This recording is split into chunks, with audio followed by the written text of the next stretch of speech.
सरकार चल रही है और यकीन करना ये सरकार जो आई है दिल्ली में और महाराष्ट्र में, ये सारी की सारी कांग्रेस की गलत नीतियों की वजह से आई है। कांग्रेस की गलत नीतियां, कांग्रेस का दोगलापन, कांग्रेस का भ्रष्टाचार और बेईमानी, महंगाई, लोगों के साथ जुल्म और ज्यादती की वजह से आज देश की जनता ने बीजेपी जैसी पार्टी को बिठा दिया। मुझे अफसोस के साथ कहना पड़ता है कि आज महाराष्ट्र में अपोजिशन नाम की कोई चीज नहीं है। नेताजी क्या लड़ेंगे ये लोग? अशोक चौहान साहब, आदर्श घोटाले में इंक्वायरी चल रही है, जगन भुजबल साहब की जेल जाने की तैयारी है, सबके सब कांग्रेस के लोग बिल्कुल से बेकार हो गए। अपोजिशन नहीं है, अपोजिशन खत्म हो चुका है। नेताजी आज यहां बैठे हुए लोग, नेताजी ज्यादातर ये लोग उत्तर प्रदेश से आए हुए हैं। इनके पास गांव में 50-50 बीघा खेती है, इनके पास गांव में खेत खलिहान है, बीवी बच्चे हैं। इन्होंने सबको त्याग देकर के 1700-1800 किलोमीटर आकर मुंबई में ये जद्दोजहद कर रहे हैं, अपनी रोजी रोटी का बंदोबस्त कर रहे हैं। जब भी कुछ होता है यहाँ के लोग कभी शिवसेना, कभी मन से आकर हमारे भाइयों को अपमानित करने की कोशिश करती है। नेताजी मैं कोशिश कर रहा हूं कि मेरे पास इतनी शक्ति आ जाए कि मेरा यूपी का आया हुआ भाई अगर जा रहा हो कहीं और उसे किसी ने भैया के अपमानित किया तो मैं इसके ही जवाब पकड़ कर प्रयास करना चाहता हूं। मेरे दोस्तों, एक ही है देश में, इस देश में एक ही व्यक्ति है जो नेताजी के नाम से जाना जाता है, वो हमारी खुशकिस्मती है, वो श्री मुलायम सिंह यादव जी है।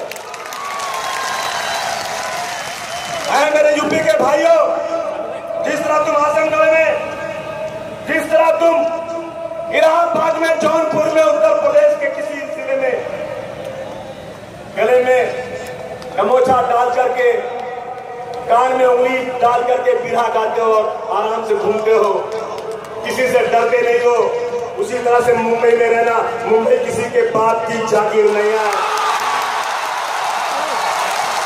आज मुंबई में आए हुए लोग, ये उत्तर भारतीय ऐसे घरों में रहते हैं, श्रम के अंदर ये कानून है यहाँ का। कौन सी इंसाफ है कि जो लोग बिल्डिंगों में रहते हैं उनको एक दिन का एक व्यक्ति को 135 लीटर पानी दिया जाता है, जो लोग श्रम में रहते हैं उनको एक दिन का एक आदमी को 45 लीटर पानी दिया जाता है। कौन सा इंसाफ है ये? यही श्रम वाले, झोपड़े वाले इलेक्शन के दिन त्योहार की तरह से घरों से निकल कर वोट देते हैं और इन्हीं को पानी नहीं दिया जा रहा है। एक बार समाजवादी पार्टी की ताकत से मेयर बनाने दो, यकीन दिलाओ जितना बिल्डिंग में पानी आता है उससे ज्यादा पानी झोपड़ों में दिया जाएगा। इस बात से दोस्तों, आज मुंबई के अंदर कितना संघर्ष किया हम लोगों ने 2000 तक के झोपड़ों को रिचार्ज करने के लिए। ये कोई बांग्लादेश से, ये कोई श्रीलंका या नेपाल से आए हुए लोग नहीं है, इसी मासी हिंदुस्तान के रहने वाले हैं।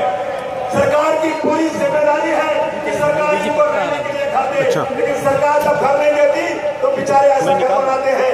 यकीन करना, यूपी में हम लोग वहां बकरी और कुत्ता भी नहीं पालते, जैसे घरों में हम लोग और इस सरकार ने, कांग्रेस ने 2004 में अनाउंस किया था यदि हम सत्ता में आ गए तो 2000 तक के झोपड़ों को रिवाइज कर देंगे।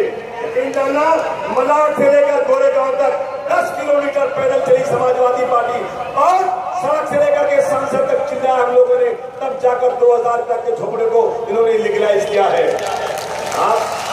कोर्ट कहता है कि 2000 तक के झोपड़ों को पानी मिलना चाहिए, लेकिन आज 2000 तक के झोपड़ों को पानी नहीं दिया जा रहा है।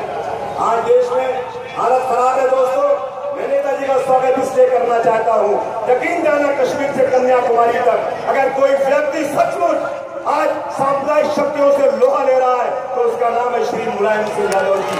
कोई नहीं है दोस्तों, पूरा मैदान खाली पड़ा है, सिर्फ मुलायम सिंह यादव जी बीजेपी से आज लड़ाई लड़ रहे हैं। दोस्तों, आज बेकसूर लोगों को जेल की सलाखों के पीछे भेजा जा रहा है।